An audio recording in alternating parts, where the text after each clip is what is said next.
Boa noite. Nesta segunda-feira, a gente entrevista a doutora Vanessa Lopes, pré-candidata à Prefeitura de Açu pelo União Brasil. E mais, a primeira votação da Lei de Diretrizes Orçamentárias da Câmara Municipal de Mossoró. O cenário político já está no ar.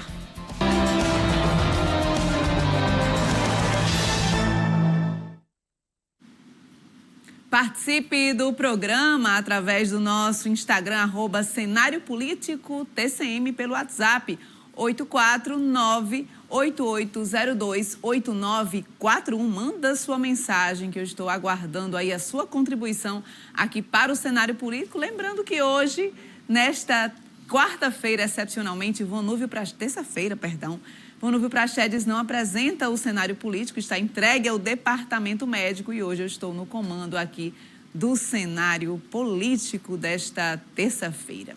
Olha, a Câmara Municipal realizou hoje, em sessão, a primeira votação do texto da Lei de Diretrizes Orçamentárias para 2025.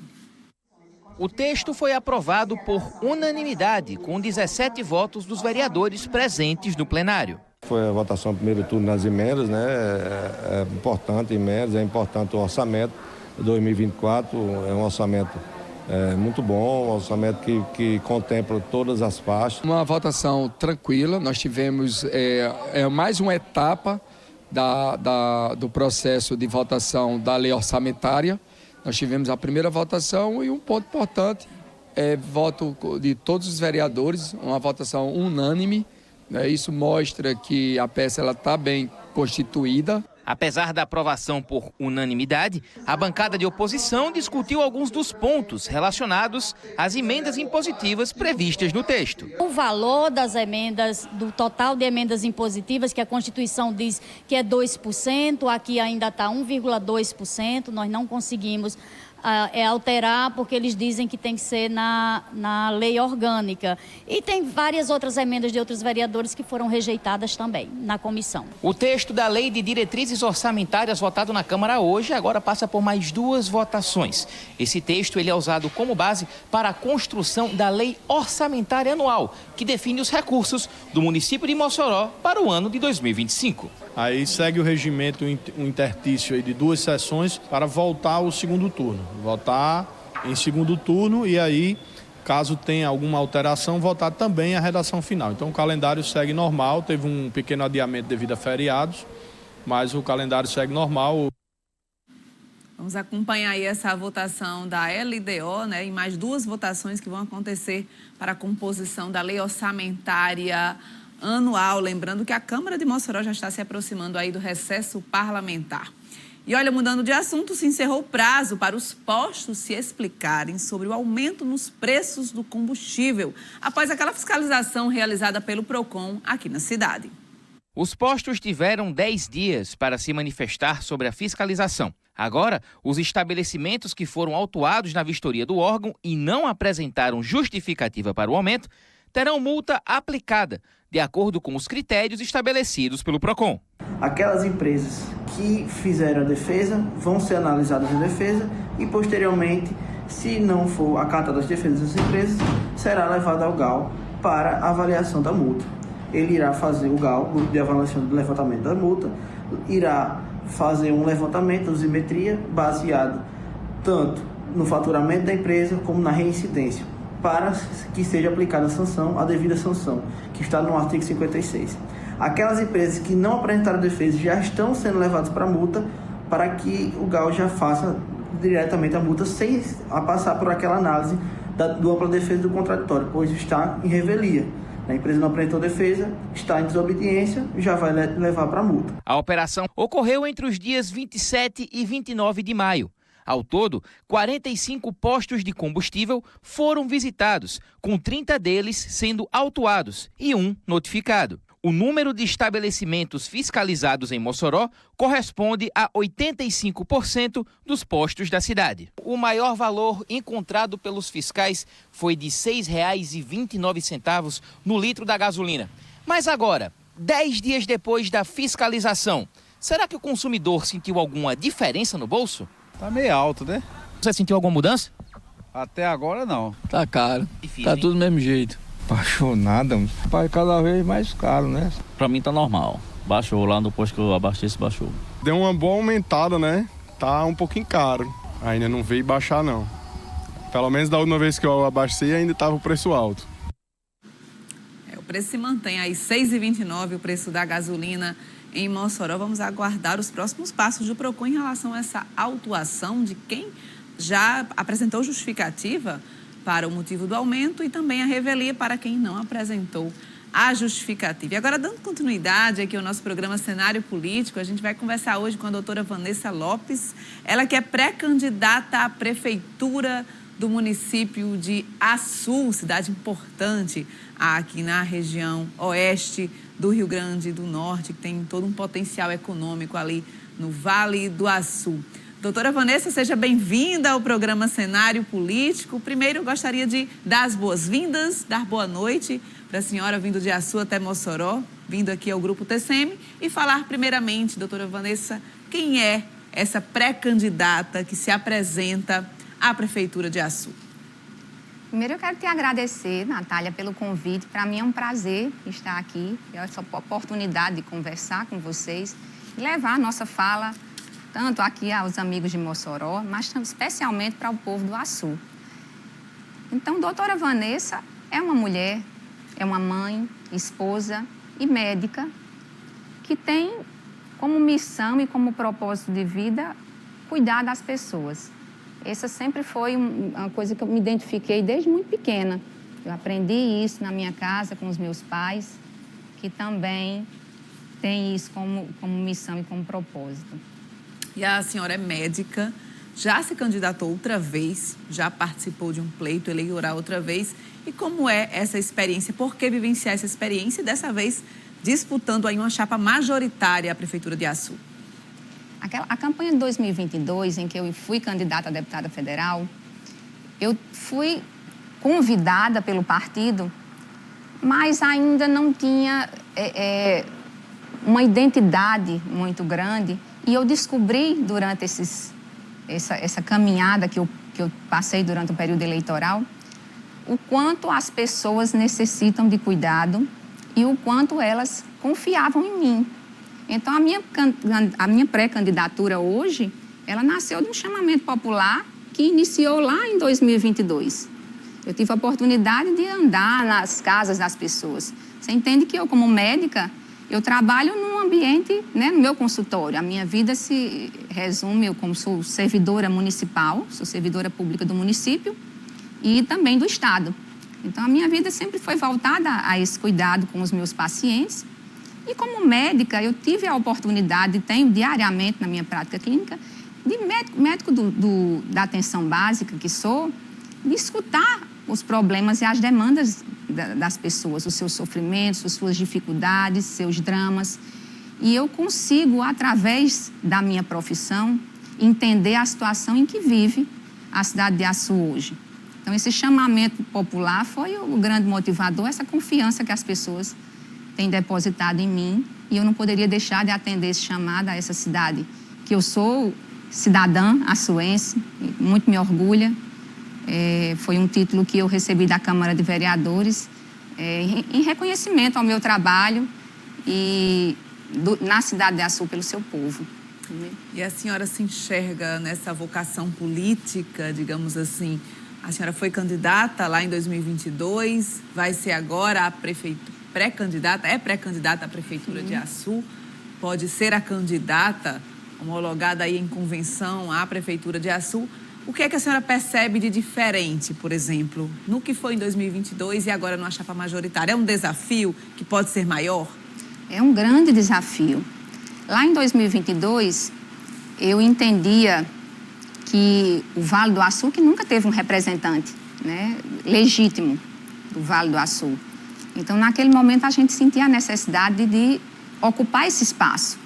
E a minha propositura, minha candidatura naquele momento era na tentativa de representar uma região, que é o Vale do Açu, né, composta por 12 municípios de múltiplas potencialidades subaproveitadas. E a gente acredita, eu acredito fortemente que o poder político seria, né, de um político que fosse realmente legítimo da região, de trazer o desenvolvimento para essa região que ainda está muito acanhado em relação às outras regiões. Né? A Açu é rica, o Vale do Açu é rico em petróleo, é rico, um solo muito rico, tem múltiplas potencialidades, mas ainda muito subaproveitado. E hoje é diferente. Hoje eu tenho uma identidade muito forte com a Açu. Essa cidade me acolheu como uma mãe. E o seu povo, que hoje é o meu povo, me abraçou e me recebeu na cidade como parte deles. E eu me sinto pertencente. E hoje a Açu é a minha cidade. É a cidade que eu escolhi morar, junto com a minha família, onde eu crio meu filho. E é uma cidade que eu desejo que prospere. Que é lá que eu vivo e que eu trabalho, que eu acho que precisa ser desenvolvida e ter o valor que ela merece. Temos a participação do Raimundo Nonato, que fala sobre aqui a LDO, que é preciso que a população conheça mais sobre essas discussões na Câmara Municipal de Mossoró. E falando em Câmara, a sessão de hoje contou com o retorno do vereador Pablo Aires, que estava afastado por licença médica. Após um mês ausente das atividades por recomendação médica, o parlamentar voltou a constar como presente no painel do plenário na sessão realizada nesta terça-feira, 11 de junho. Por recomendação médica da psiquiatria, eu me afastei durante 30 dias da Câmara Municipal e hoje esse atestado está encerrando e eu estou, na verdade encerrou ontem, eu estou retornando hoje. Não por um motivo específico dessa sessão, mas a gente retorna à Câmara num momento muito importante. Nós estamos fazendo a análise da LDO, que é a Lei de Diretrizes Orçamentárias, depois vamos também fazer a análise da LOA, todas aquelas demandas que a população nos faz em relação a uma reforma de uma escola, de um posto de saúde, de pavimentação, todas essas demandas precisam estar contidas no orçamento e nós vamos participar de todo esse processo, fazendo análise do orçamento aqui na Câmara Municipal, incluindo as demandas da população. Eleito em 2020 pelo PSB com 1.857 votos, o vereador Pablo Aires anunciou no último mês que não concorrerá à reeleição para cuidar da saúde mental e conversou com o jornalismo TCM sobre o assunto.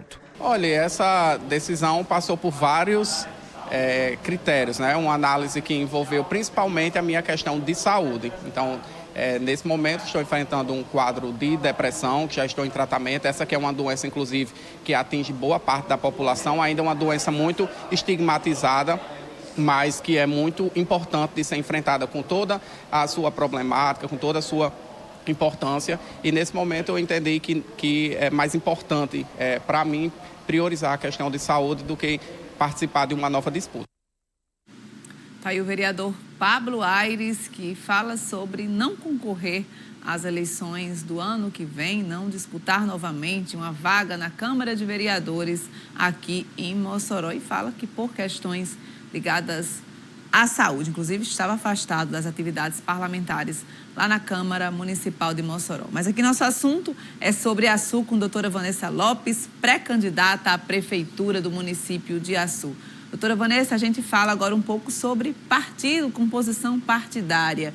Vocês chegaram a um acordo, anunciaram essa pré-candidatura ao lado de Fabielle, lá que é pelo PP, vice-prefeita pelo PP. E como é que vocês chegaram a esse consenso? Como é que foi definida quem seria a cabeça de chapa, digamos assim, a pré-candidata que estaria se lançando como pré-candidata à prefeita e Fabielle ao seu lado nessa composição? Olha, Fabielle está comigo nesse projeto porque nós enxergamos juntas, nós vislumbramos e enxergamos sob a mesma perspectiva e ela tem como eu essa vocação por cuidar, ela é assistente social, a formação dela, por cuidar e pelo comprometimento com a presença que ela sempre foi muito assídua em Açu. Fabielle foi a vereadora, ela foi vereadora de 2017 a 2020 e foi a vereadora mais votada da cidade de Açu. Em seguida, ela concorreu ao cargo como vice-prefeita e ela ressignificou o papel do vice-prefeito no município. É uma pessoa extremamente atuante, presente em toda a cidade, muito querida, exatamente pelo comprometimento que ela tem com as pessoas. E essa união são de duas mulheres comprometidas com o Açu e que enxergam a Açu, as necessidades de Açu, com muito comprometimento, com muito cuidado e com muita preocupação. Tentaram, foi muito sofrido esses últimos meses, porque tentaram de todas as formas que essa união não acontecesse. O pessoal nossos adversários torciam muito para que essa união não acontecesse e trabalharam muito para que isso acontecesse. Mas não foi assim, nós temos muita maturidade, temos muitos vínculos e isso facilitou o nosso encontro e eu, sinceramente, hoje não consigo enxergar esse projeto sem a presença dela. Então, o projeto da pré-candidatura tem uma participação de ambas. As duas estão compondo Sim. e fazendo parte desse projeto para a Açu. E esse projeto, o que é que vocês pensam em comum? Qual é hoje a principal afinidade que vocês têm nessa relação de confiança, pensando nesse projeto de pré-candidatura? Hoje nós pensamos que a Açu precisa ser mais bem cuidada. Olhando pelo lado da saúde, eu como médica não posso deixar de... É o que mais me toca, né? No meu dia a dia, eu sou médica da atenção básica. E eu vejo unidades de saúde superlotadas, eu vejo falta de medicamento e de insumos. Essa é a realidade que o povo de Açu enfrenta. Nós temos duas Açus. Uma é a Açu real, a Açu de verdade, e outra é a virtual. Quando a gente escuta um programa de rádio do gestor, parece que a gente não mora naquela cidade. Eu queria morar naquela cidade que ele diz lá na rádio, que constrói, que trabalha. Porque na Açu que eu moro, o povo é muito desassistido, em todos os setores. Como médica, eu escuto, além dos problemas na saúde, a dificuldade de realização de exames, a dificuldade de acesso aos medicamentos básicos, né? Eu sou cardiologista e eu trato uma doença crônica, né? Doenças crônicas, com uma perspectiva de evolução para complicações graves. E eu vejo isso acontecer porque as pessoas não têm acesso aos medicamentos que têm direito. Isso é muito grave, isso me preocupa muito. E é por isso que eu desejo, né? Hoje eu estou nesse lugar como pré-candidata por essa inquietude que toma conta de mim diariamente durante o exercício do meu trabalho. E o União Brasil, por que estar no União Brasil? Qual é a identificação que a senhora tem com essa sigla partidária? A gente sabe que no cenário nacional, a União Brasil ele é base aliada do governo federal. A gente tem a União Brasil também aqui no estado, com a presidência do ex-governador, também aqui no estado. E como é que você enxerga esse partido hoje, esse União Brasil hoje, esse cenário atual? O partido é um partido muito forte. Perdão, ex-senador. Ex-senador, né? A gente só chama ele de senador. José Agripino, grande homem, deu sua contribuição de forma muito importante para o Estado, enquanto parlamentar, e hoje segue presidindo a União Brasil, que é um partido de muitos políticos, uma responsabilidade social muito grande e tem força, muita força. É um partido que me trouxe muita segurança, que nos deixa à vontade, não impõe, inclusive nós, aqui no Estado, nós somos oposição. Lá em Açu, nós somos oposição ao Estado e não há nenhum problema, nenhuma divergência ao apoio de José Agripino. É um partido que pode abrir muitas portas em Brasília, se nós desejamos e sonhamos com que esse projeto prospere, nosso projeto, e a gente sabe que muitas portas serão abertas lá em Brasília, pela força que o partido tem e pelos grandes quadros que nós temos lá em Brasília. E então, junto com a pré-candidata a vice, Fabielle, que está no PP, Isso. Como é que é essa junção de forças? PP e União Brasil no cenário estadual? O cenário estadual tem sido maravilhoso. Nós contamos com o apoio do deputado federal João Maia, que tem sido um grande incentivador e orientador com sua experiência na nossa caminhada. No União Brasil, nós temos também grandes quadros. Nós temos o deputado Benes, que também está conosco lá, nos apoiando, nos incentivando e e ao nosso lado, sempre que precisamos. Inclusive, esteve recentemente agora, nessa semana, em Açu, defendendo os interesses da nossa região, que eu acho que o deputado ele é muito comprometido com isso. Nós estamos vivendo lá um problema com essa discussão em relação ao bioma, que o Instituto Chico Mendes deseja ampliar. E nós, em Açu, enxergamos todos com muita preocupação isso, porque poderá inviabilizar o desenvolvimento da cidade, né? É claro que a causa ambiental é uma preocupação de todos nós, todos no planeta, né? Mas Açu, esse projeto que chegou lá, Açu vai sofrer um sacrifício muito grande no nosso município. Então, tem que ser discutido para encontrar o equilíbrio, um ponto de equilíbrio onde Açu não perca e não seja prejudicado severamente. Nós tivemos a última eleição em Açu bastante acirrada, uma disputa voto a voto, de fato, no município de Açu. E temos uma cidade grande, uma cidade com um grande número de eleitores, isso chamou a atenção. E em relação a esse cenário de acirramento da disputa eleitoral, doutora Vanessa, como é que a senhora enxerga isso numa cidade do porte de Açu? Há realmente uma grande polarização em Açu. É uma cidade em que existem dois grupos, né? O nosso grupo, liderado por Ivan, e o grupo liderado por George Soares, que é o deputado, né? E as pessoas, o que tem acontecido é o seguinte: Fabielle veio, né? Quando uniu-se a nós, Fabielle foi a grande responsável pela eleição do atual prefeito. Uma eleição com resultado com a diferença de apenas 5 votos, né? Onde a chegada dela àquele grupo, né, levou muita gente e ela foi a grande responsável por essa vitória. Infelizmente, não foi valorizada como tal, a sua importância e o seu tamanho político.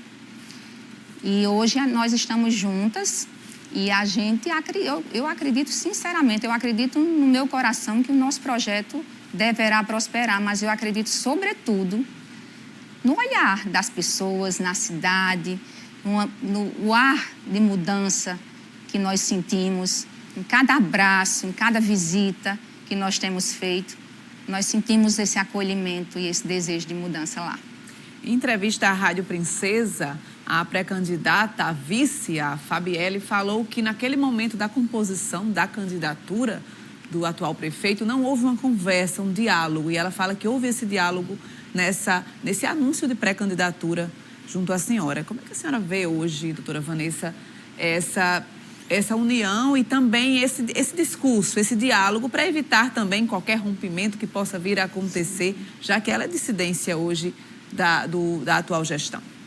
Natália, nós que somos mulheres, nós somos muito transparentes, não é? Eu acho que é uma característica nossa. E com Fabielle nós temos um diálogo muito aberto. E ela sabe da importância dela, ela me conhece. Antes de tudo isso, nós já estivemos juntas antes de que nós tomamos caminhos diferentes. E ela me conhece, ela sabe que nós somos, que eu tenho palavra e que nós honraremos com o nosso compromisso com ela. E nós estamos juntas realmente por um ideal que não é um projeto de poder, não é um projeto familiar. Nós não desejamos que, a partir desse projeto, nós mudemos as nossas vidas. Nós desejamos ajudar as pessoas, nós desejamos cuidar do povo açuense. Olha, em assembleia, nesta terça-feira, professores da UERN se reuniram para debater inconsistências no concurso para docente da universidade. O intuito da Assembleia foi debater o andamento do concurso que seleciona professores para a UERN. De acordo com a Associação de Docentes da Universidade, foram registradas denúncias sobre a falta de formação adequada das bancas de avaliação estabelecidas pelo IDECAM, banca organizadora do certame. Em todas as etapas, a gente percebeu a fragilidade da consistência das informações do IDECAM, né? Principalmente isso que nos trouxe hoje a debater, que foram a composição das bancas para a primeira fase. Essa composição era para ter sido informada 5 dias antes do concurso, que aconteceu em 21 de abril, e somente sexta-feira passada, quase 45 dias depois, essas bancas foram publicizadas. E para a surpresa de muitos departamentos, essas bancas, alguns membros não estavam com a mesma titulação da exigência do concurso, ou seja, membros que não tinham titulação exigida dos candidatos para fazerem as provas. Algumas outras composições com membros, professores, com titulações e com vivências diárias diferentes daquelas do certame. Então, tudo isso deixou todo mundo muito apreensivo, principalmente os candidatos. Segundo a associação, a expectativa era de que os professores da UERN participassem das bancas para avaliar os candidatos, assim como aconteceu no outro concurso. No entanto, os departamentos não participaram dessa parte do processo, que foi realizada por avaliadores escolhidos pelo IDECAM. Ainda em abril, antes da realização do concurso, a ADUERN já havia questionado a composição das bancas. De acordo com a ADUERN, a ausência dos docentes no processo de avaliação do concurso retirou a autonomia dos departamentos. A partir da Assembleia, existe a possibilidade de um pedido de anulação do concurso por parte dos professores. E a gente vai decidir coletivamente qual é a melhor proposta, qual é o melhor caminho. Vamos debater, vamos ouvir todos, vamos esperar as indicações, os encaminhamentos, e vamos decidir coletivamente. O que decidir, nós abraçaremos e vamos fazer conforme a categoria assim determinar. A comissão do concurso da UERN chegou a se pronunciar em nota informando que havia solicitado explicações à banca, além da abertura de prazo para que os candidatos que se sentiram prejudicados pudessem interpor recurso. Assim que saiu as bancas, que foi uma solicitação da própria comissão que as bancas fossem publicadas, nós fomos informados pelo e-mail, por meio de candidatos, sobre algumas inconsistências em relação às bancas, e nós solicitamos, de forma oficial, que o IDECAM pudesse colocar prazo para que se recorressem em relação à impugnação da banca. E já estamos aqui com o informe do IDECAM, que abrirá a partir do dia 13, será 13 e 14, esse espaço para que seja encaminhado aqueles candidatos que sentirem que a banca não contemplou, possam encaminhar a solicitação de impugnação. Olha, atualizando, por maioria de votos, a Assembleia da Associação dos Docentes da UERN, da ADUERN, derrubou a proposta de anulação do concurso para os cargos de docente e técnico da universidade, realizada por um grupo de professores durante a Assembleia na tarde desta terça-feira. No total, 46 professores foram contrários à proposta defendida por 33 docentes. O concurso da UERN está em andamento com realização da empresa IDECAM, que foi a banca realizadora aí do concurso. E agora falando da JMT, situação recorrente, porque trabalhadores terceirizados do Hospital Tarcísio Maia reclamam do atraso no pagamento do salário e ameaçam paralisação. De acordo com o relato do Sindicato dos Trabalhadores do Setor da Saúde de Mossoró, o atraso no pagamento é recorrente e afeta profissionais que atuam na manutenção, limpeza e cozinha do Hospital Regional Tarcísio Maia. Dessa vez, eles reclamam do salário do mês de maio, que ainda não foi debitado. O momento nós estamos aqui com mais de anos que a gente vem nessa batalha, nessa luta, em termos de pagamentos que é direito do servidor. Pelo menos o que é de direito, Nós estamos reivindicando que seria o pagamento do mês de maio, que ainda não foi realizado, As férias, que já fazia bastante tempo que o servidor não tinha férias, eles colocaram uma parte dos servidores de férias e, infelizmente, não efetuaram o pagamento nem de férias e nem do salário. Os servidores já voltaram a trabalhar sem querer receber seus salários e nem as férias. De acordo com o representante do sindicato, além do salário atrasado, os servidores terceirizados do Tarcísio Maia também enfrentam o atraso no cartão alimentação e no pagamento do FGTS. O sindicato afirma que já entregou um documento notificando tanto a Secretaria de Saúde do Estado como a empresa para resolver a situação. Caso não tenham retorno, os trabalhadores analisam paralisar as atividades. A gente está esperando aí uma informação da CESAP, porque nós encaminhamos uma documentação, essa documentação tem sido encaminhada hoje para os órgãos competentes, CESAP, JMT, Ministério Público, solicitando o quê? No prazo de 72 horas, que é o prazo permitido pela Justiça, que nós estamos trabalhando dentro da lei. Se caso não houver nenhuma comunicação ou uma projeção de pagamentos, isso vai ser paralisado o serviço. Infelizmente, nós vamos ter que fazer esse tipo de procedimento.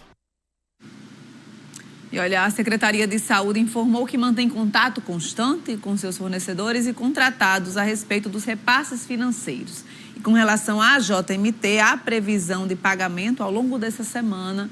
E quanto à questão dos direitos dos trabalhadores, a CESAP esclarece que as relações contratuais são entre empresa e contratado, não tendo ingerência sobre tais fatos. Essa é a posição aí da Secretaria Estadual de Saúde Pública sobre essa situação. Agora a gente chama aí o destaque do nosso portal tcmnoticia.com.br. Temos uma reportagem que chocou o estado relacionada a essa situação aí de um bebê internado que recebe oxigênio em embalagem de bolo no Agreste Potiguar, lá no Hospital Municipal de Santa Cruz, na região agreste do estado, enfrentou uma situação emergencial ao improvisar uma embalagem de bolo como máscara de oxigênio para um bebê de apenas 3 meses internado com suspeita de bronquiolite. A informação foi confirmada pelo próprio município, que relatou que foi feito o atendimento, que a criança estava sendo transferida para uma ambulância do SAMU em função de que o hospital não é especializado na área materno-infantil. Essa foi a justificativa aí. Não é um hospital com alta complexidade para tratar casos mais graves lá no Hospital Municipal de Santa Cruz. Está aí um fato que chocou todo o estado do Rio Grande do Norte. É destaque também no nosso portal tcmnoticia.com.br. Falando nisso, doutora Vanessa, falando sobre saúde do estado, a gente trouxe aí a situação da JMT, mais uma vez questionando salários atrasados. A empresa questiona o governo do estado diz que a empresa tem questões contratuais que devem ser seguidas. E no meio de tudo isso, muitas vezes, os funcionários, mas também a própria população pode até ficar desassistida, porque é um serviço essencial prestado no Hospital Regional Tarcísio Maia. Falando nessa relação com o Estado, nesse trabalho ofertado hoje na saúde do Estado, e como a Sul também tem um hospital regional, como é que a senhora vê a importância dessa saúde no âmbito estadual e dessa parceria município-Estado para melhorar essa assistência à saúde? Natália, eu sou servidora também do Hospital Regional de Açu.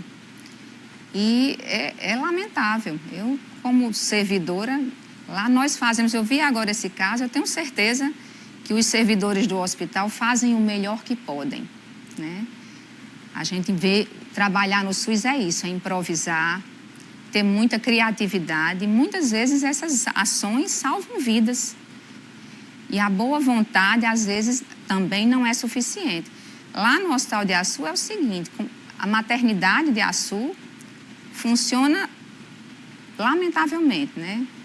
Lá em Açu, eles fizeram uma grande reforma, uma reforma do hospital. Inclusive, a estrutura física tem que se reconhecer. Ficou boa, ficou bem boa. Mas não conseguiram montar uma escala para atender todos os dias da semana. Lá em Açu, as crianças não têm o direito de nascer. Começa o problema da saúde em Açu, começa por aí. Existem 2 dias na semana que tem equipe completa. Eu falo com a propriedade de quem trabalha lá e que converso com os obstetras e com as equipes. Em Açu se nasce criança de parto cesariana dia de segunda-feira e dia de quinta, que é quando tem as equipes completas, com anestesista, cirurgião e pediatra. Quando, nos demais dias, se não chegar a criança no período expulsivo, ela é transferida para o Almeida Castro, que eu imagino que seja um hospital que atenda uma grande demanda, né? Infelizmente, é essa a situação do Hospital Regional. Lá eu trabalho, no setor que eu trabalho, na clínica médica. Nós temos um grande problema com a cirurgia vascular, né? Depois do fechamento lá do Rui Pereira em Natal, a demanda só aumentou.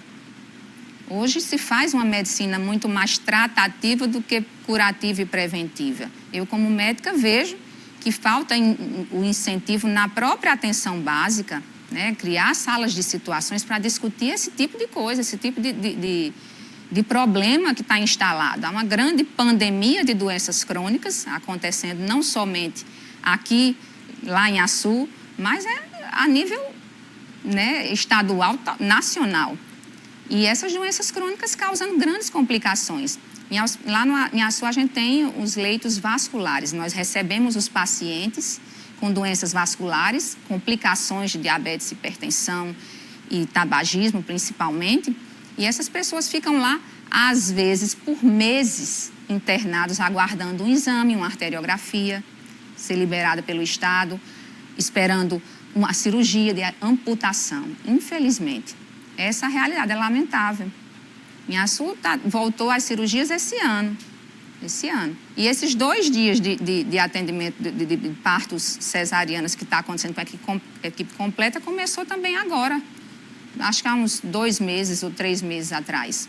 De 2017 até então, não se nascia criança em Inhaçu de parto cesariano, porque não há parceria município-estado que precisa acontecer.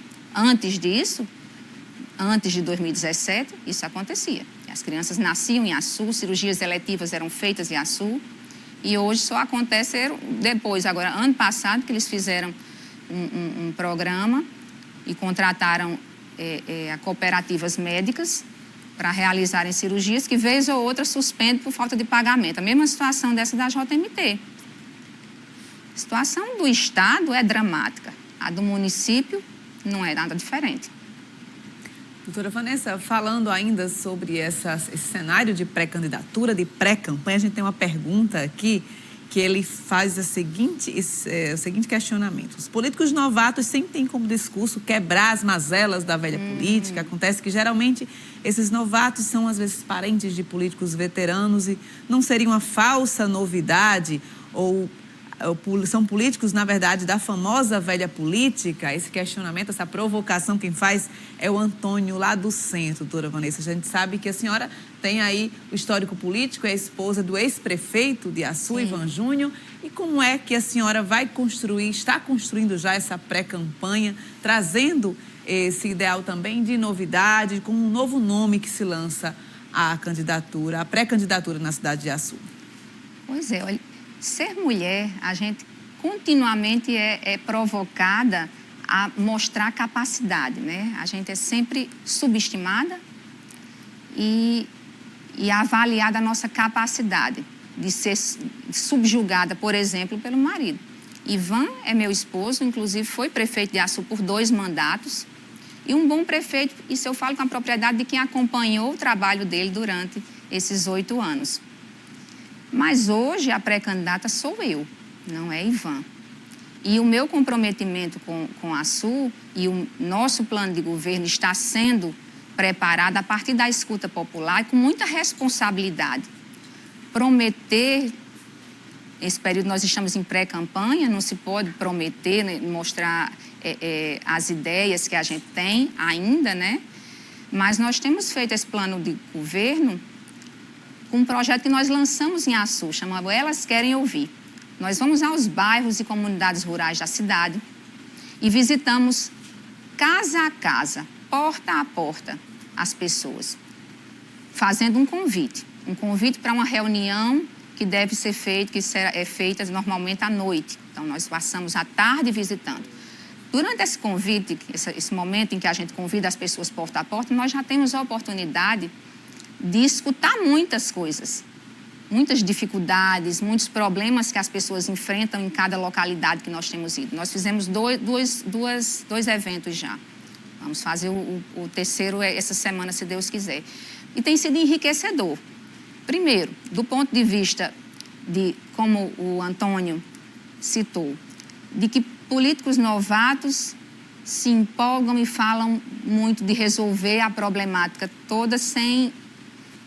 E ser descendente de uma família política. Nesse momento, eu me apresento como doutora Vanessa, médica, que também, por acaso, sou esposa de Ivan, que foi um grande gestor e que tem uma grande experiência para me passar. Mas eu me coloco como opção individual e não como a esposa dele. Não me considero absolutamente apenas a esposa de um político. E, além disso, não pretendo, no nosso plano de governo, contemplar demandas que sejam impossíveis, inexequíveis, impossíveis de serem executadas. Eu tenho muita vergonha. Eu tenho um filho de 10 anos, Natália, e me envergonharia muito caminhar pela cidade e ser apontada como enganadora, como mentirosa, Nós mulheres, nós temos essa característica, nós somos transparentes e trabalhamos com a verdade. É assim que eu levo a minha pré-candidatura e é assim que eu enfrentarei uma campanha. Obrigada, doutora Vanessa Lopes. Estamos chegando ao término aqui do nosso cenário político. Agradeço pela participação, seja bem-vinda mais uma vez a Mossoró e obrigada aqui pelas contribuições dadas no cenário político. Muito obrigada, Natália. Agradeço pela gentileza, pela tua generosidade com a condução do programa e muito obrigada pelo convite e estamos à disposição para novos encontros. Obrigada a você que participou aqui do programa Cenário Político e nós retornamos amanhã no mesmo horário aqui. Amanhã o Vonúvio ainda não vai estar à frente do cenário político. Eu estarei novamente aqui, 7h25 da noite. Espero você. Boa noite. Até amanhã.